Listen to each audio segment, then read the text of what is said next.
প্রতিদিনের রান্নাঘরে ব্যবহৃত জিরা, গোলমরিচ আর দারুচিনি এইরকম বিভিন্ন ধরনের মশলা আছে যেগুলো আমাদের এক একটা খাবারকে এক এক ধরনের স্বাদ ও সুগন্ধি বাড়িয়ে তোলে। কিন্তু কখনো কি ভেবে দেখেছেন এই মশলাগুলো কিভাবে উৎপাদিত হয়, কারখানায় কি কি প্রক্রিয়ার মধ্য দিয়ে যায় এবং শেষমেশ আমাদের বাজারে পৌঁছায়? সব কিছু জানবো আজকের এই ভিডিওতে। আপনারা কি কখনো ভেবেছেন যে মশলাগুলো আমরা প্রতিদিন খাই সেগুলো আমাদের প্লেটে আসার আগে কত শত মানুষের পরিশ্রম আর কত ধাপের মধ্য দিয়ে যেতে হয়?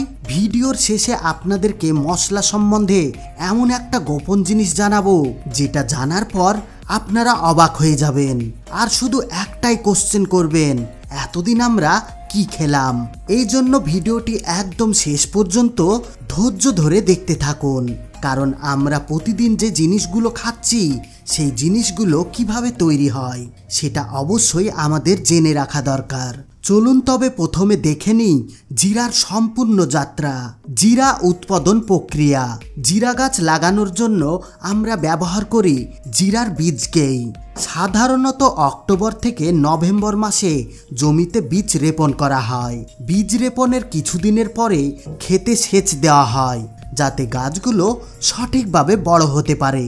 প্রায় এক মাস পর মাটির ভেতর থেকে বেরিয়ে আসে সবুজ কচি কচি চারা গাছ, আর এই গাছগুলো তৈরি হতে সময় লাগে প্রায় 3 মাস। এই 3 মাস যেতে না যেতেই পুরো ক্ষেত জুড়ে ভরে ওঠে জিরা গাছ আর ছোট ছোট ফুলের মতো জিরা, যা শুধু সুন্দরী নয় বরং মিষ্টি সুগন্ধে ক্ষেতকে ভরে তোলে।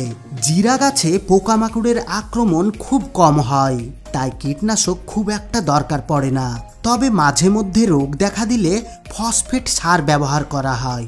এক সময় গাছগুলো শুকিয়ে আসে, তখন শুরু হয় সংগ্রহের কাজ।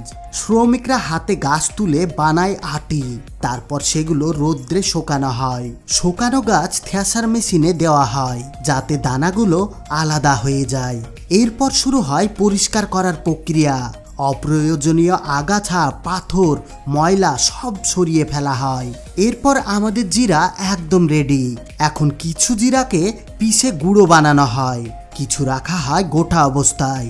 এরপর সুন্দরভাবে প্যাকেজিং করে বাজারে পাঠানো হয়, যেখানে গোটা জিরে এবং গুঁড়ো জিরে দুটোই ভীষণ চাহিদা সম্পূর্ণ। দাম সাধারণত 50 থেকে 60 টাকা কেজি, আবার অনেক সময় এর দাম বেড়ে 500 থেকে 1000 টাকা কেজি পর্যন্ত হয়ে যায়। গোলমরিচের উৎপাদন প্রক্রিয়া। এবার আসি আর একটি জনপ্রিয় মশলা গোলমরিচে। গোলমরিচের সবচেয়ে বেশি উৎপাদন হয় ভারতের কর্ণাটকে, কেরালায় এবং তামিলনাড়ুতে। এক কথায় ভারতের সাউথের পাহাড়ি অঞ্চলে এই ফসলের আবাদ সব থেকে ভালো হয়। গোলমরিচ কোনো বড় গাছে ধরে না, বরং লম্বা লতাপাতার মাধ্যমে জন্মায়। এই লতাপাতা গাছগুলো তাল বা সুপারি গাছকে জড়িয়ে বেড়ে ওঠে। আবার অনেক সময় চাষ করার জন্য আলাদাভাবে খুঁটি তৈরি করা হয়। একবার গাছ লাগানোর পর 3 থেকে 3.5 বছরের মধ্যে ফল আসতে শুরু করে। যখন মরিচের দানা আকারে বড় হয়ে যায়, কৃষকরা মই ব্যবহার করে গাছে উঠে ফল সংগ্রহ করে। প্রতিটি লতাপাতা থেকে প্রায় 100 কেজি পর্যন্ত গোলমরিচ পাওয়া যেতে পারে। সংগ্রহ করা ফল প্রথমে দানা আলাদা করার প্রক্রিয়ার মধ্য দিয়ে যায়। আগে এই কাজ ছিল পরিশ্রম সাধ্য, এখন আধুনিক মেশিন তা অনেক সহজ হয়ে গিয়েছে। কাঁচা সবুজ দানাগুলো সংগ্রহের পর গরম পানিতে 1 মিনিট সেদ্ধ করা হয়, এতে বাইরের আস্তরণ নষ্ট হয় আর শুকাতে সুবিধা হয়। এরপর কড়া রোদ্রে ছড়িয়ে শুকানো হয় প্রায় 1 সপ্তাহ ধরে। প্রতিদিন দানাগুলোকে উলটপালট করে দেওয়া হয় যাতে সমানভাবে শুকোতে পারে। শুকনো গোলমরিচ এরপর পাঠানো হয় কারখানায়, যেখানে বিভিন্ন ধরনের প্যাকেট করে মার্কেটের চাহিদা অনুযায়ী বিক্রি করা হয়। দারুচিনি উৎপাদন প্রক্রিয়া। এবার আসি দারুচিনিতে, যাকে অনেকেই বলে সিনেমন ট্রি। নার্সারি থেকে এই গাছ 200 টাকা দরে কেনা যায়। উচ্চতায় প্রায় 10 থেকে 15 ফুট হতে সময় লাগে প্রায় 2 বছর। তখন শুরু হয় ডাল কাটার কাজ। কৃষকরা ডাল সংগ্রহ করে আটি বানায় আর ট্রাকে করে কারখানায় নিয়ে যায়। প্রথমে ডালগুলো ভালোভাবে পানিতে পরিষ্কার করা হয়, এরপর কর্মীরা দক্ষ হাতে খোসা ও গিঁট ছাড়ায়। তারপর ধারালো ছুরি দিয়ে মোটা ছাল আলাদা করা হয়। এই ছালই পরবর্তীতে হয়ে ওঠে সুগন্ধি দারুচিনি। লম্বা ছালের ভেতরে ছোট ছাল ঢুকিয়ে বাঁধা হয় এবং দড়ি দিয়ে ঝুলিয়ে রাখা হয়। দারুচিনি কিন্তু রোদ্রে শোকানো হয় না, বরং বিশেষ বদ্ধ ঘরে প্রাকৃতিক বাতাসে শোকানো হয় 3 থেকে 4 দিন ধরে। এতে দারুচিনির স্বাদ ও গন্ধ আরও বেড়ে যায়। এরপর শুকানো ছালগুলো প্যাকেজিং করা হয়, কিছু পিসে গুঁড়ো বানানো হয় এবং শেষমেশ বাজারে পৌঁছে যায়, আর সেখান থেকে আমাদের রান্নাঘরে। এবার জানবো সব থেকে গুরুত্বপূর্ণ সেই গোপন তথ্যর বিষয়ে। বন্ধুরা, মশলার কথা যদি বলি তাহলে সবার আগে নাম আসে হলুদের গুঁড়ো, লঙ্কার গুঁড়ো আর ধনের গুঁড়ো এবং জিরার গুঁড়োর। কিন্তু আপনারা জানেন কি, এই মশলাগুলো সব থেকে বাজারে ডুপ্লিকেট বিক্রি হয়, আর এই গুঁড়ো এতটা খারাপ জিনিস দিয়ে তৈরি করা হয় যা আপনারা নিজে চোখে না দেখলে বিশ্বাসই করতে পারবেন না। আমাদের মধ্যে অনেকে আছি যারা বাজার থেকে খোলা মশলার গুঁড়ো কিনে খায়, আবার অনেকে লোকালে এগুলোকে প্যাকেট করে বিক্রি করে। তো এখন আপনাদেরকে দেখিয়ে দিই আসলে এইগুলো কিভাবে ভেজাল করা হয়। হলুদের গুঁড়োকে ভেজাল করার জন্য এর মধ্যে মেশানো হয় সাদা চালের গুঁড়ো আর ফুড কালার, আবার অনেক জায়গায় এমনি রঙও ব্যবহার করা হয়।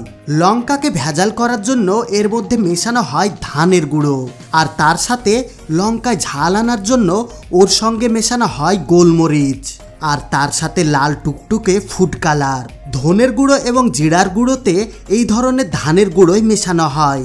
আসলে আমরা না জেনে শুনে এই সমস্ত মশলার গুঁড়োগুলো লোকাল থেকে যেখান সেখান থেকে কিনে খেয়ে থাকি, কিন্তু এই সমস্ত অখাদ্য এবং কেমিক্যালযুক্ত রং খাবার ফলে আমাদের পেটে আলসার হয়ে যায়, আর সেখান থেকেই ক্যান্সারের সৃষ্টি হয়। এবার হয়তো আপনাদের মনে প্রশ্ন জাগছে, এতই যদি ভেজাল হয় তাহলে কোনটা অরিজিনাল কিভাবে বুঝবেন? এই প্রশ্নের উত্তর হচ্ছে, যদি আপনি হলুদের গুঁড়ো কিনতে যান তাহলে হলুদের গুঁড়ো নয়, বাজার থেকে গোটা শুকনো হলুদ কিনুন। তারপর বাড়িতে নিয়ে এসে মিক্সিতে আর না হলে পাটাতে বেটে খান, আর না হলে কোনো নিকটবর্তী মিল থেকে ওগুলোকে পাউডার করে নিয়ে আসুন। এক কথায় সমস্ত মশলা চোখে দেখে গোটা কিনুন এবং বাড়িতে সেগুলোকে পাউডার করে তৈরি করুন। হয়তো আপনাদেরকে বুঝাতে পেরেছি। আর আপনাদের এই বিষয়ে কিছু বলার থাকলে অবশ্যই কমেন্ট বক্সে কমেন্ট করে জানাতে ভুলবেন না। তো বন্ধুরা, আজ আমরা জানলাম কিভাবে জিরা, গোলমরিচ আর দারুচিনি উৎপাদিত হয়, ক্ষেত থেকে শুরু করে প্যাকেট পর্যন্ত তাদের অসাধারণ যাত্রা। ভাবুন তো, প্রতিদিন রান্নায় যে মশলাগুলো ব্যবহার করি তার পেছনে কত মানুষ, কত পরিশ্রম আর কত সুন্দর প্রক্রিয়া জড়িয়ে আছে। এবার আপনাদের কাছে প্রশ্ন, আপনি কি চান ভবিষ্যতে নিজের জমিতে এই সব মশলা চাষ করতে? কমেন্টে জানাতে ভুলবেন না। আর ভিডিওটি ভালো লাগলে অবশ্যই ভিডিওতে একটা লাইক করে দিবেন এবং বন্ধুদের সঙ্গে শেয়ার করে দিবেন। আর হ্যাঁ, চ্যানেলটি সাবস্ক্রাইব করতে ভুলবেন না। আমরা আবারও হাজির হব নতুন কোনো তথ্য নিয়ে। ততক্ষণ পর্যন্ত সুস্থ থাকুন, ভালো থাকুন। ধন্যবাদ।